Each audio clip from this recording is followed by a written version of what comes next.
நமஸ்காரம் ஸ்டூடெண்ட்ஸ். இன்றைக்கி நம்ம பார்க்க போகிற டாபிக் பிட்யூட்ரி கிளாண்டில் பார்ட் 3 பற்றி பார்க்க போகிறோம். ஓகே, ஸோ ஏற்கனவே பார்ட் 1 பார்ட் 2ல் பிட்யூட்ரி கிளாண்டுடைய ஸ்ட்ரக்சர், அதோடைய லொக்கேஷன், ஆன்டீரியர் லோப், அதோடைய ஸ்ட்ரக்சர், அதோடைய செக்ரீஷன் அதெல்லாம் பார்த்துட்டோம். ஸோ அதோடைய கண்டினியூஷன் தான் இந்த வீடியோவில் நம்ம பார்க்க போகிறோம். ஓகே ஓகே நம்ம ஏற்கனவே பார்த்த மாதிரி தான். ஸோ ஜஸ்ட் ஒரு கிளான்ஸ் ரீகேப் கொடுத்துட்டு இந்த வீடியோக்குள்ளே போகலாம்.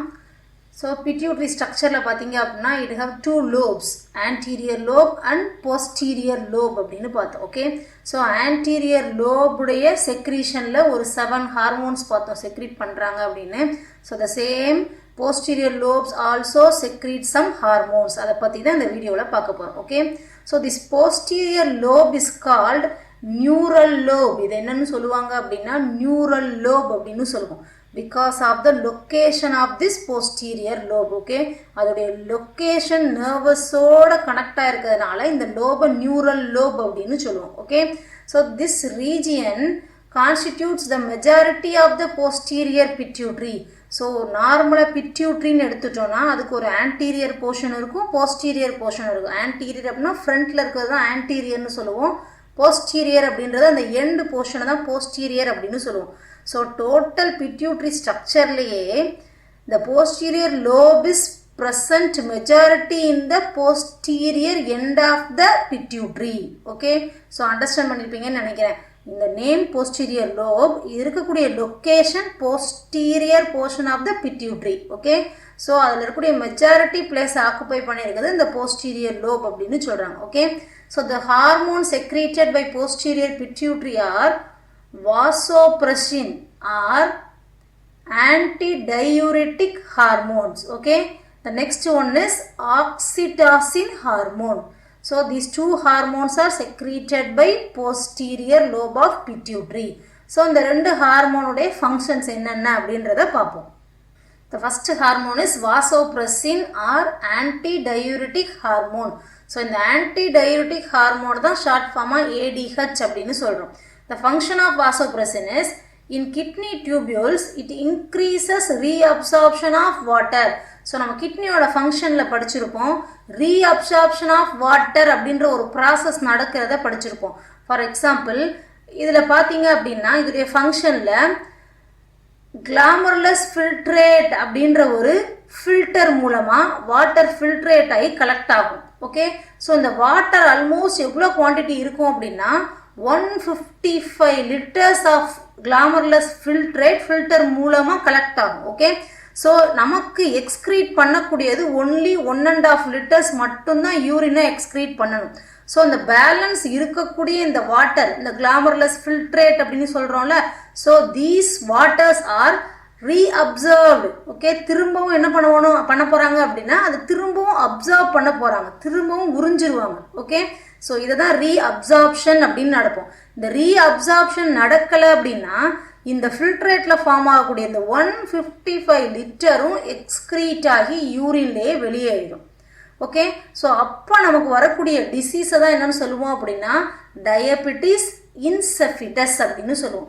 ஸோ டயபெட்டிஸ் மெலிட்டஸ் வேறு, டயபெட்டிஸ் இன்செஃபிட்டஸ் வேறு. டயபெட்டிஸ் மெலிட்டஸ்னால் என்னென்னு சொல்லுவோம் அப்படின்னா அதை தான் சுகர் அப்படின்னு சொல்லுவோம். அதுக்கும் இதுக்கும் என்ன டிஃபரண்ட் அப்படின்னா யூரின் ப்ளஸ் குளுக்கோஸாக வெளியேறிச்சு அப்படின்னா அதுக்கு பேர் டயபெட்டிஸ் மெலிட்டஸ். ஓகே, பட் யூரின்லேயே ஹைட்ரேட் ஆகாமல் ஓவர் வாட்டர் ஃபுல்லாக வெளியேறிச்சு அப்படின்னா அதை தான் டயபெட்டிஸ் இன்செஃபிட்டஸ் அப்படின்னு சொல்லுவோம். ஓகே, ஸோ அந்த டயபெட்டிஸ் இன்செஃபிட்டஸ் வர்றதுனால நமக்கு இன்னும் என்னெல்லாம் வரும் அப்படின்னா deficiency of ADH reduces reabsorption of water. இந்த ADH சரியாக செக்ரீட் ஆகலை அப்படின்னா ரீஅப்சார்ப்ஷன் குறைஞ்சிரும். It causes an increase in urine output. So இவங்க ஃபங்க்ஷன் ஆகலை அப்படின்னா இந்த ரீஅப்சார்ப்ஷனும் நடக்காது. இந்த ரீஅப்சார்ப்ஷன் நடக்கலை அப்படின்னா இந்த டோட்டல் கலெக்டிவ் வாட்டர்ஸ் ஃபுல்லாக எக்ஸ்க்ரீட் ஆகிடும். ஸோ அப்படி எக்ஸ்க்ரீட் ஆகும்போது இந்த நிலைமையை தான் நம்ம என்ன சொல்லுவோம் அப்படின்னா பாலியூரியா அப்படின்னு சொல்லுவோம். Okay, so increase in urine output is called polyuria. This deficiency disorder is called diabetes insipidus. Okay, so அதிகமாக யூரின் போகக்கூடிய அவுட்புட் கண்டிஷனை பாலியூரியான்னு சொல்லுவோம். இந்த டிஃபிஷியன்சியை இந்த டிஸார்டர் என்ன சொல்லுவோம் அப்படின்னா டயபெட்டிஸ் இன்செஃபிட்டஸ் அப்படின்னு சொல்லுவோம். ஓகே, ஸோ இதுதான் மெயின் ஃபங்க்ஷன் ஆஃப் வாசோப்ரெசின் அப்படின்ற உங்களுக்கு. ஓகே, சரி நெக்ஸ்ட் பாருங்க ஆக்சிடாசின், இதுதான் செகண்ட் ஹார்மோன். ஓகே, இந்த ஆக்சிடாசின்ல வந்து ரெண்டு மெயின் ஃபங்க்ஷன் இருக்கு. ஓகே, ஃபர்ஸ்ட் ஃபங்க்ஷன் என்ன அப்படின்னா it helps in the contraction of the smooth muscles of uterus at the time of childbirth. இதுதான் ரொம்ப இம்பார்ட்டன்ட் ஃபங்க்ஷன்.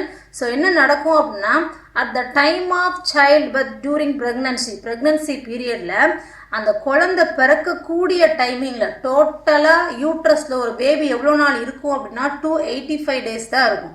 ஸோ அந்த after 285 days it turn to the invert position. அந்த பொசிஷனை என்ன பண்ண ஆரம்பிச்சிரும் அப்படின்னா தான் யூட்ரஸ் அப்படின்னா அந்த குழந்தையோட பொசிஷன் எப்படி ஆரம்பிச்சிடும் அப்படின்னா இப்படி தலைகீழ வர ஆரம்பிச்சிடும். ஓகே, இப்படி தலைகீழ வந்தால் தான் அந்த குழந்தையால் புஷ் பண்ணி வெளியில் வர முடியும்.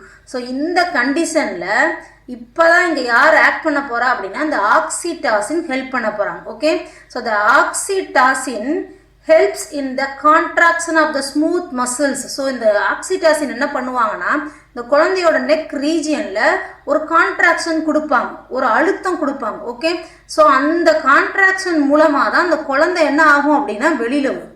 Okay, so it is a main important function done by the oxytocin hormone. So அதை தான் இங்கே போட்டு காமிச்சிருக்காங்க. So more oxytocin is secreted, நிறைய ஆக்சிடாசின் செக்ரீட் ஆகும்போது brain stimulates pituitary to secrete. So இங்கேருந்து தான் வரணும் cycle. brain stimulates pituitary to secrete oxytocin. So எல்லாமே நம்மளுடைய உடம்புல இருக்கக்கூடிய எல்லாருக்குமே ஆர்டர் பண்ணுறது பிரெயின் தான். Okay, so the pituitary secretion also stimulated by brain. So oxytocin secrete ஆகுது. திஸ் ஆக்சிடாசின் இன்டியூசஸ் கான்ட்ராக்ஷன், அந்த குழந்தை வர்றதுக்கு அந்த கான்ட்ராக்ஷன் அந்த நெக் ரீஜியனில் அவங்க அப்ளை பண்ணுவாங்க. கான்ட்ராக்ஷன் காஸ் ரிலீஸ் ஆஃப் ப்ரோஸ்டோகிளாண்டின்ஸ், அந்த வெளியில் வரக்கூடிய அந்த லேயர் கட்டாயி உள்ளே வரதை தான் இந்த ரிலீஸ் ஆஃப் ப்ரோஸ்டோகிளாண்டின்ஸ் அப்படின்னு சொல்கிறோம். So more oxytocin is secreted. So நிறைய ஆக்சிடாசின் அந்த ரீஜனில் செக்ரீட் ஆனால் மட்டும்தான் இந்த ப்ராசஸ் நடக்கும். அப்படி இல்லை அப்படின்னா இந்த குழந்தை நேராகவே இருந்தது அப்படின்னா it go for caesarean condition அப்படின்னு சொல்கிறோம். ஓகேவா, சரி நெக்ஸ்ட் ஃபங்க்ஷன் பாருங்கள்.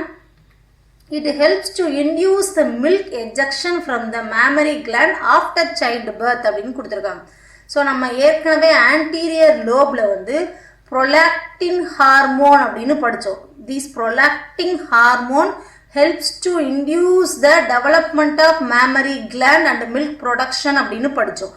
ஸோ அதே மாதிரி தான் இங்கே இந்த ஆக்சிடாசின் என்ன பண்ண போகிறாங்க அப்படின்னா இவங்க மில்க் ப்ரொடியூஸ் ஆகிறத இன்டியூஸ் பண்ணுவாங்க. இவங்க என்ன பண்ணுவாங்க அப்படின்னா மில்க் எஜெக்ட் ஆகி வெளியில் வர்றதுக்கு இவங்க மில்கை ப்ரொடியூஸ் பண்ணாலும் அந்த மேமரி கிளாண்ட் மூலமாக மில்க் என்ன ஆகணும், எஜெக்ட் ஆகி வெளியில் வரணும். ஸோ அந்த ஃபங்க்ஷனுக்கு ஹெல்ப் பண்ணுறவங்க தான் இந்த ஆக்சிடாசின். ஸோ இவங்க எப்படி பண்ணுவாங்க அப்படின்னா நார்மலாக ஒரு மேமரி கிளாண்டில் பார்த்தீங்க அப்படின்னா ஒரு சின்ன சின்ன நாட்டாக இருக்கக்கூடிய ஸ்ட்ரக்சர் அங்கே நிறைய இருக்கும். ஸோ இதில் தான் என்ன ஆகும் அப்படின்னா மில்க் ப்ரொடியூஸ் ஆகும். இந்த நாட்டாக இருக்கக்கூடிய ஸ்ட்ரக்சரை சுற்றி ஒரு சம் டிஷ்யூஸ் இருக்கும். இந்த ஸ்மூத் டிஷ்யூஸை கான்ட்ராக்ட் பண்ணுறது மூலமாக தான் இந்த மில்க் என்ன ஆகும் அப்படின்னா எஜெக்ட் ஆகி வெளியில் வரும். இந்த கான்ட்ராக்ஷன், இந்த புஷ்ஷிங் ஆக்ஷனை யார் பண்ணுவா அப்படின்னா இந்த ஆக்சிடாசின் அப்படின்ற ஹார்மோன் தான் பண்ணுவாங்க. இங்கே இது நடக்கலை அப்படின்னா மில்க் ப்ரொடியூஸ் ஆனால் கூட எஜெக்ட் ஆகாது. ஓகே, ஸோ இந்த important 2 functions are done by the oxytocin which is produced in the posterior lobe of pituitary gland. Okay, so இதை நீங்கள் நல்லா அண்டர்ஸ்டாண்ட் பண்ணியிருப்பீங்கன்னு நினைக்கிறேன். ஸோ ஜஸ்ட் ஒரு ரீகேப் கொடுக்குறேன். So overall function of posterior பிட்யூட்ரியிலேருந்து 2 ஹார்மோன் தான் செக்ரீட் ஆச்சு, ADH and OT, anti diuretic hormone and oxytocin. Okay, anti diuretic ஹார்மோனுடைய முக்கியமான function reabsorption of water. Okay, converted to the யூரினாக கன்வெர்ட் ஆகக்கூடிய வாட்டரை ரீஅப்சர்வ் பண்ணுறது இவங்களுடைய மெயின் டியூட்டி. ஆக்சிடாசினுக்கு 2 இம்பார்ட்டன்ட் ஃபங்க்ஷன் கொடுத்துருக்கோம். என்னென்னது, first at the time of birth, pregnancy பீரியடில் இந்த குழந்தை பிறக்கும்போது யூட்ரஸ்லேருந்து அந்த பேபி வெளியில் வர்றதுக்கு ஹெல்ப் பண்ணுறவங்க ஆக்சிடாசின்.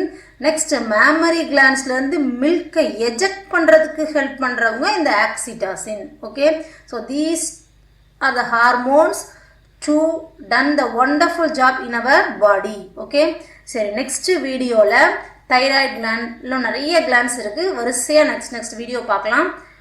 தேங்க்யூ.